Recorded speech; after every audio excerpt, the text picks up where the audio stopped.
All right, I want to take a few minutes and go back over this last exploration that we did in class today, exploration 3-1, finding the exact value of a derivative. That would be at a point, so using the definition of derivative to find the exact value of the derivative at a given point. That's what we ended up finding. And I know we rushed through this, so I just wanted to take a minute and go back through it. And I'm not so much worried about like how it applies to this spaceship problem, but I just want to make sure that you understand how to find the derivative at a point, specifically of a piecewise function, because it is going to come up on the test. So in this particular problem, right, the first thing I did is, as a spaceship approaches a far-off planet, we're talking about t in minutes, its distance f of t is in kilometers, and then we were given this function f of t, okay? And so the first thing I had you do was type the function in your calculator and graph it. If you didn't get a chance to do that in class, you certainly can go back and do that now. I would absolutely change your window to be the same window as the paper here, so you can see the exact same graph. So if we go from 0 to 10 for the x, min and max, and then 0 to 10 for the y, min and max. Remember, you do have to use x's in your calculator instead of t's. Okay. So it says, previously we learned that the instantaneous rate of change, or the derivative, at a given point could be estimated by finding the average rate of change between the given point and another point that's very close. So basically, slope of a secant line. So we can approximate the derivative by finding the slope of the secant line, but we would want to use 2 points that are very, very close together. So like if we had a table, you'd have to pick the 2 closest to the point that you were approximating. So here in number 2, it says find the average rate of change of f of t with respect to t from t equals 5 to 5.1. Okay, and so what you're doing is you're going to set up a difference quotient. F of 5.1 minus f of 5, all right? So those are your y values. And then you're going to subtract your x values, all right? And so then in class, we just took a minute to actually type those values into the f of x function, right? Or the function that you have in y1. All right, and then we ended up with 2.1, and then we talked about the units on that. Well, because the top is the difference in its distance at those times, the top is representing kilometers, and the bottom is the difference in time, which is in minutes. Okay, so this is an average rate of change. This is actually the average velocity as well, okay? All right, so then the next question tells us that the average rate of change, and we're just going to call it the function m of t, of the function f of t from 5 to t is given by this difference quotient. And it says by appropriate substitution, express m of t in terms of t. So what I'm doing is I'm literally setting up this difference quotient, but I'm plugging in this function for f of t. Okay. And then I actually have to find f of 5 so I can plug it in. Well, that means I go back over here and plug 5 in place of t, and I get 25 minus 40 is negative 15, plus 18 is 3. So that's what goes here. And on the bottom, we're just going to leave it t minus 5, because there's nothing to plug in there. It's not asking me to replace a function. All right, so then we just took a minute and we simplified that thing. All right, and this is where, when I did it in class, I ran out of room, and you couldn't even see that I had a plus 15 at the end. All right, but here's my m of t. All right, then it asks us to find the limit of that m of t, as t approaches 5. And so then we refreshed our memory very briefly on how to find a limit. All right, play box. Come on. No. I just want the box to go. There we go. Sorry. All right. And so technically you were supposed to start with direct substitution. And let's see, that'd be 25 minus 40. It's negative 15 plus 15. And then on the bottom we get 0. Well, remember we don't write equals 0 over 0. All right, so just in case that happens, don't write an equals down yet. And that actually comes up in a later question. It asks you what we call that. We call that indeterminate form because you can't determine the limit by direct substitution. So then we said, okay, well, what else? Like, how else do you take the limit? Well, then Elson helped us remember that we need to factor. So shout out to Elson there. All right, factor the numerator. And then we can reduce. And technically, we should write the limit again. All right, and now we're going to take the limit of the reduced function, and direct substitution works. Okay, now what we've technically done is what it says in the rest of the question. This is finding the limit of the average rate of change as a point on the function. Right, that's what this represents, just a generic point on the function gets closer and closer to this specific point. Okay, so that's what we've just done. And then we went on to say that that number is called the derivative of f at t equals 5. All right, so that answer represents f prime of 5. Okay? Now, what would that physically represent in the context of this problem? Okay, well, it's the derivative of the function, right? The function is kilometers. It's a derivative, so it's a rate of change, all right? The function represents a distance, right? So it's the rate of change of the distance in kilometers over the change in time. So it would still be kilometers per minute, all right? Because again, this was a limit of a difference quotient that was kilometers per minute, all right? And so the derivative of a distance or a position is velocity, all right? This physically represents velocity, okay? All right, and so then we moved on. And this is where I said, what form does m5 take if you substitute 5 for t? And so like if we went back to the m of t function, like when we were taking the derivative, we direct substituted 5, right? And we got 0 over 0. We call that indeterminate. And so m of 5 would be undefined because you can't divide by 0. All right, so then, whoops. Forgot to clear this before I started the video. There we go.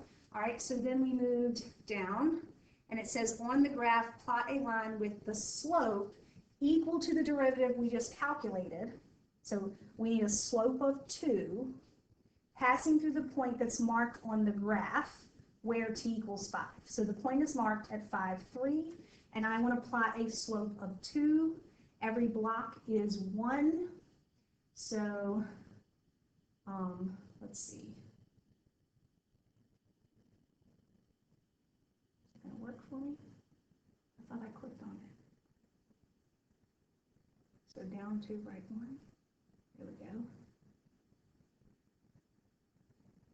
All right. And so what you should notice, all right, so that was number 7, and then 8 says, what words can you use to describe the relationship between the line in problem 7 and the graph of the function? Well, we talked about it made a tangent line. The graph is tangent to the graph at that point. The tangent line is touches the graph in that one point, it's tangent, okay? All right, so then we rushed through it a little bit. But the next question says find an equation of the linear function that contains that point. Remember, f of 5 we found earlier was 3, so the point is 5, 3, and it has a slope that's equal to f prime of 5, which remember we said was 2. So we're literally writing the equation of a tangent line. Y minus the y value equals the slope times x minus the x value of the point. And so we got y equals, and you can distribute or not, it's completely up to you. All right, since they just said write the equation, you could leave it like that. You certainly could distribute and simplify. That would be 2x minus 10 plus 3 is minus 7. That's completely up to you, okay? And then, even though we didn't have time to do this, you could go back and do it now. All right, it says plot the graph of f, which you should already have in your calculator, and then the equation of the line that you just wrote, plot that in your calculator, and then zoom in repeatedly on the point 5, 3, and you should be able to describe the relationship between the line and the graph. All right, the more you zoom in, the line and the graph become one. All right, that's what should happen. Okay, so then we kind of formalized everything. We said, okay, well, that fraction, that m of x fraction where we calculated the function m of x by plugging in the other function f of x, all right? Well, that's called a difference quotient, okay? C represented, that was the 5 that we plugged in, that was the point that we knew, and f of x is the function. And so that's called a difference quotient. It's the same thing as the slope of the secant line, like we've used that terminology before. But when we took the limit of that difference quotient, we got the derivative, so now we have the formal definition of the derivative at a point. Okay, now our point is C, so that means if I want to find f prime of C, I have to take the limit as x approaches C. All right, and so then f of x is a function. Subtract f of c, that's going to be a numerical value because you have to plug in whatever c is into the function. And then on the bottom, it's going to be x minus whatever number c is. Okay? All right, and then in terms of what we did in class, we skipped the next problem, but I'll do it here just so you can see another one worked out. It says eucalyptus trees grow better with more water. Scientists on Hawaii, the big island, analyzing where to plant trees, found the volume of wood that grows on a square kilometer in cubic meters is approximated by V of R, and it's a quadratic function, where R is rainfall in centimeters per year, and R is between 60 and 120. Use the definition of derivative above, all right, the one with the limit in it, to calculate V prime of 100. Okay, so V prime of 100, all right, is going to come from the limit as x approaches 100, right, of, I guess we should use R, just to make my variables match, as R approaches 100, and that would be V of R minus V of 100 all over R minus 100. So I'm literally just using the difference quotient. My function is called V of R instead of f of x. My c value is 100, so I need V of 100. And then I'm going to find the limit of that thing. So this is a good time to like pause it and work this out yourself. In order to find this limit, all right, you would have to plug in the function given.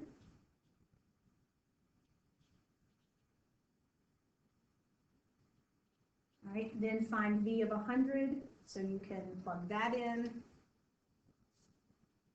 And then the bottom is going to stay the same. All right, hopefully you notice that the 600s cancel out.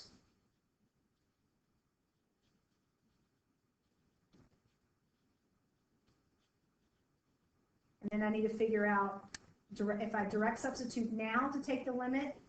Whoa. If I direct substitute now, I would still get 0 over 0. So then I say, okay, well, what else could I do? Well, on top, they both have an R. And I can actually take out the decimal 0.2r, and that will actually leave me with some whole numbers. Oh, I gotta be careful. Shame on me. I haven't taken the limit yet. Can't drop that. Okay. And now the r minus 100s cancel out, and I can direct substitute 100 in place of r. And so my final answer, which remember represents the derivative of my volume function here, all right, at 100. And we get 20, and let's see. So the top function, the top of the limit was the v function, and it says it's measured in cubic meters. And the bottom actually represented R. R was rainfall in centimeters per year. Okay. So when we go to the second part where it says using correct units, explain the meaning of V prime of 100 in context of the volume of the wood, it would be something like this: the volume of wood that grows on a square kilometer on the Big Island of Hawaii is increasing at a rate of 20 cubic meters per centimeter when there is 100 centimeters of rainfall per year. Okay, let me say that again. The volume of wood that grows on a square kilometer on the Big Island of Hawaii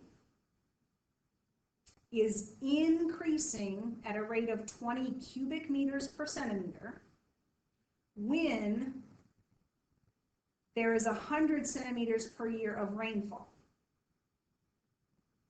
because that's what R represented. Okay, and how do I know it's increasing? Because this derivative is positive. Okay, so then what I did in class was I said, okay, let's go back to the piecewise function from the exploration that I asked you guys to watch over the weekend from 2-4. All right, so I actually still have it up here. I'm going to erase a little bit of stuff just so I can run through it with you. Okay, give me just a second.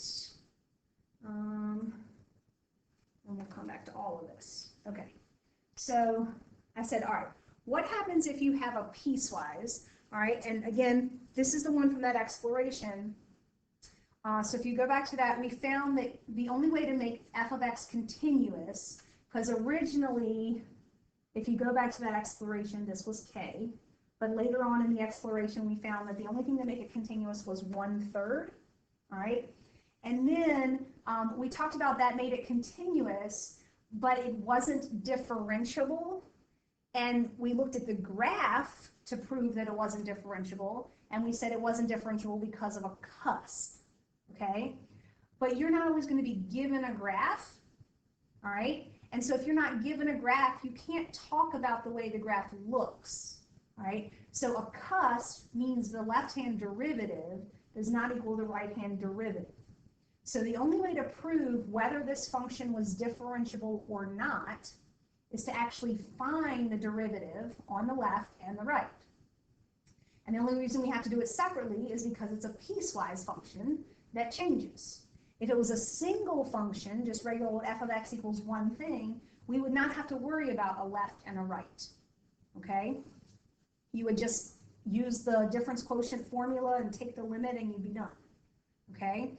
But because this is a piecewise and I want to show that it either is differentiable or it is not, I have to show that the left-hand derivative either equals the right-hand derivative or it doesn't, all right? So that's the notation I used here. I said f prime of 2 from the left, okay? And then f prime of 2 from the right, okay? And then I use the new definition that we just learned. If I want the derivative at a point, I need to take the limit as x approaches that point. This one's from the left. of the difference quotient of the function minus f of the point divided by x minus the point. And it didn't matter at first if I was doing that from the right or the left, the difference quotient starts out looking the same. But the reason we have to do two of them is because the function from the left is not the same as the function from the right, okay? So in the first one from the left, we would have to use x plus 1 for our f of x. Now, for f of 2, that's going to be the same for both because there's only one place you actually equal 2. Right, so I'm going to do 1/3 of 2 minus 5 squared. That's negative 3 squared is 9, and 1/3 of 9 is 3. Okay, and then x minus 2. And then when I take the limit of that, direct substitution gives me 0 over 0, but, all right, and this is where we kind of rushed through it in class. This simplifies to be x minus 2 over x minus 2, which reduces to be 1, and the limit of 1 is 1. The limit of any constant is the constant. All right, well then I had to do it again for the right, and that meant on top of my difference quotient, I needed to use the function, the piece of the piecewise, that's to the right of 2. I still am subtracting f of 2, and then over x minus 2. And if I tried direct substitution right now, I would get 0 over 0. So I said, okay, what can I do to make this easier to simplify? So I decided that I wanted to get rid of this fraction. But the only way to do that is to multiply by 3, but you can't just multiply the top of a fraction by 3, you have to multiply the bottom. And so you have to remember all of this is technically one term when I distribute it. When I distribute this 3, it doesn't matter what part I simplify it with, I can only do it once. Right? So I'm going to simplify it with the 1/3, that's the whole point. Right? So I'm going to get limit as x approaches 2 from the right of just the x minus 5 squared. Then I have to distribute the 3. And then I also have to distribute the 3 on the bottom. Okay? Now, if I try direct substitution as is, even though it looks a little bit nicer, I still get 0 over 0. So then I have to figure out, well, it's not something I can factor really here. I mean, I guess I could factor the bottom, which I probably will in a minute. But I have to simplify the top, okay? So this is where, again, we rushed through it in class, but I would maybe do some side work and figure out what x minus 5 squared minus 9 was equal to. So I'm going to FOIL this thing out. And minus 9. Is that 16? I think that's right. Yeah. Okay. And then direct substitution into that would still give me 0 over 0. So I'm going to see if that factors real quick before I bring it over. See, 8 and 2. All right, so I'm going to come back over here and I'm going to say, well, this thing is actually equal to the limit of x minus 8 times x minus 2 on top. And then I'm going to factor the 3 back out on the bottom because I'm hoping something will cancel. And so then I actually end up just taking the limit of x minus 8 over 3. And so I get negative 6 over 3, which is negative 2. Okay? So then we said, okay, well, what does that do to help us determine if this thing is differentiable or not? Well, the left-hand derivative was 1, and the right-hand derivative is 2. So we can say that f of x is not differentiable at x equals 2 because the left-hand derivative does not equal the right-hand derivative. Okay? All right. So again, that's what we rushed through right at the end, and hopefully you would be able to recreate that with a different piecewise function.